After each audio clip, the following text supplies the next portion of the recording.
Welcome to triple S சமையல். இன்றைக்கி வந்து மாங்காய் சாதம் பண்ண போகிறேன். அதுக்கு மாங்காய் வந்து அரை மாங்காய் அளவு துருவி வச்சுருக்கேன். இங்கே பாருங்கள், பச்சை மிளகாவை ஒரு 4 பச்சை மிளகாவை நல்லா இது பண்ணி வச்சுருக்கேன், நைஸாக அரைச்சி வச்சுருக்கேன் பாருங்கள். அப்புறம் இதுக்கு என்னெல்லாம் தேவைன்னு பாருங்கள். இது பாருங்கள், பச்சை மிளகாய் 4, கருவேப்பிலை பாருங்கள், கடுகு, எண்ணெய் ஊற்றிட்டேன். இந்த பாருங்கள், கடாயில் எண்ணெய் ஊற்றிருக்கேன், ஒரு குழிக்கண்டி அளவு எண்ணெய் ஊற்றிருக்கேன்.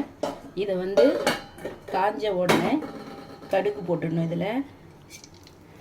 அப்புறம் கடலைப்பருப்பு, உளுத்தம்பருப்பு,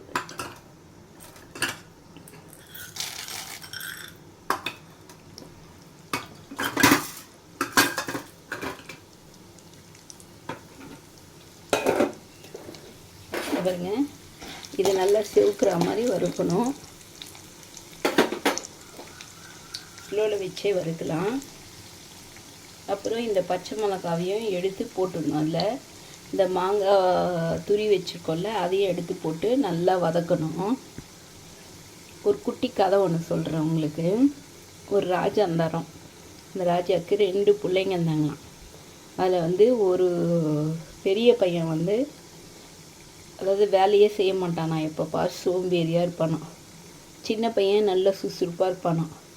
இப்போது ராஜாவுக்கு வயசாகி சாகிற ஸ்டேஜுக்கு வந்துட்டாராம். அப்போ வந்து ராஜா சொன்னாராம், நான் சொத்தெல்லாம் எழுதி வைக்க போகிறேன், உங்களில் யாருக்கு வேணும்னு. பெரிய பையன் சொன்னானா, எனக்கு வேணாப்பா, தம்பிக்கு எழுதி வச்சுடு அப்படின்னு. சரின்னு பாதி சொத்தை தம்பிக்கும் பாதி சொத்தை அண்ணனுக்கும் எழுதி வச்சாங்களாம். பாதி சொத்தை வந்து தம்பி என்ன பண்ணானா, ஃபுல்லாக அழிச்சிட்டானான். அதாவது பாதுகாக்க தெரியாமல் அழிச்சிட்டானான். திருப்பி அவன் யார்கிட்ட போய் நிற்குவான்? அப்பா கிட்டேயா அண்ணங்கிட்டனா? இதுக்கு பதில் சொல்லுங்கள் பார்க்கலாம். இங்கே பாருங்கள், கடலைப்பருப்பும் இதுவும் வந்து நல்லா வதங்கிடுச்சு. இந்த ஸ்டேஜில் கருவேப்பிலை, இதை பாருங்கள், பச்சை மிளகா அரைச்சல்ல அது, கருவேப்பிலை, மாங்காய், இதை நல்லா வதக்கிட்டு காமிக்கிறேன் பாருங்கள். இங்கே பாருங்கள், நல்லா மாங்காய் வதங்கிடுச்சு. இந்த ஸ்டேட்டில் வந்து தூள் உப்பு, இதை பாருங்கள், இதெல்லாம் போட்டிருக்கேன். சாதத்துக்கும் சேர்த்து போடுறதுனால 1 ஸ்பூன் தூள் உப்பு போட்டிருக்கேன். அப்புறம் வந்து மஞ்சள் ஒரு 1/2 ஸ்பூன்,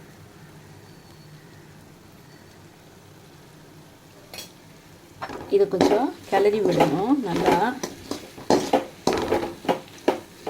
கொஞ்சம் அது மஞ்சள் தூள் இதெல்லாம் இதாகணும். நான் சொன்னேன்ல, அந்த கதையில் வந்து அவன் அண்ணனை போய் கேட்பான், அண்ணா நான் என்ன பண்ணுறது, இந்த மாதிரி ஆயிடுச்சு அப்படின்னு. அண்ணன் சொல்லுவான், விடாமுயற்சியும் சோம்பேறித்தனமும் இல்லாமல் நல்லபடியாக சுறுசுறுப்பாக டெய்லி காலையில் எழுந்திரிச்சு யோகா பண்ணுறதோ ஏதாவது பண்ணிவிட்டு நீ வேலையில் ஸ்டார்ட் பண்ணு, என்னை விட பெரிய ஆளாயிடுவேன் நீ அப்படின்ட்டு அறிவுரை சொல்கிறான்.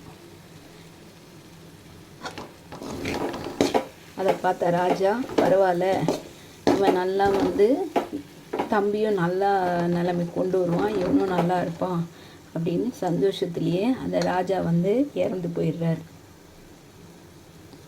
இந்த கதை உங்களுக்கு பிடிச்சிருந்தா லைக் பண்ணுங்கள். அப்புறம் இதை பாருங்கள், இது நல்லா வதங்கிடுச்சு. இதை பாருங்கள், கேஸை நிறுத்திடணும்.